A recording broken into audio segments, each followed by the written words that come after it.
हमारे चैनल को सब्सक्राइब करें और बेल आइकन को दबाएं। मिसेस आना दास ने गेरान वुड एकेडमी की कदीम इमारत पर कदम रखा, जहां दीवारों पर बेलें लिपटी थी, दरख्तों की गहरी छांव थी और हवा में पुरस्रारियत छाई हुई थी। अमले ने गर्म जोशी से इस्तकबाल किया, मगर उनकी बेचैनी कुछ राज जाहिर कर रही थी। रात के सन्नाटे में खाली राहदारियों से सरगोशियां और कदमों की हल्की आवाजें आती, जैसे कोई गैर मरी ताकत आना की मौजूदगी को महसूस कर रही हो, या शायद इसे खबरदार कर रही हो। ऊपर वाली मंजिल पर एक कदीम बंद दरवाजा था, जिस पर गिविलन कार्टर का नाम कंदा था।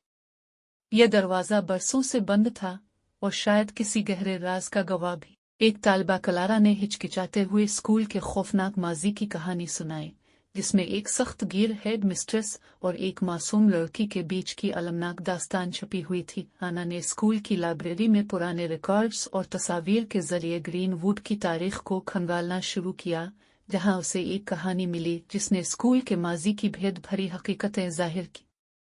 लाइब्रेरी के धूलज़दा गोशे में आना को एक पुरानी डायरी मिली, जिस पर इवेलन कार्टर का नाम लिखा हुआ था।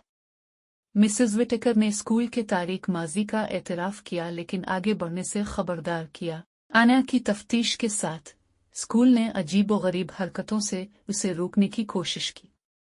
आना ने खबरदार किए जाने के बावजूद दरवाजा खोल दिया, जो बरसों से बंद था।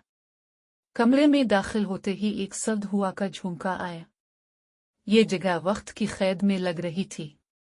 एक पुरानी तस्वीर आना के हाथ लगी, जिसमें इवेलन कार्टर और एक लड़की मार्गरेट एक साथ मुस्करा रही थी। अचानक कमरे में दो धुंधली रूहें जाहिर हुईं, एक सख्त गिर खातून और दूसरी एक उदास लड़की।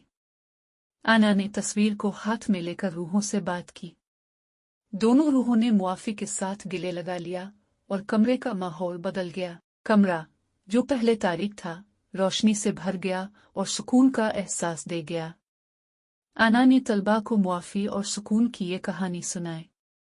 स्कूल, जिस पर पहले अंधेरों का साया था, अब खुशियों और रोशनियों से भरा हुआ था।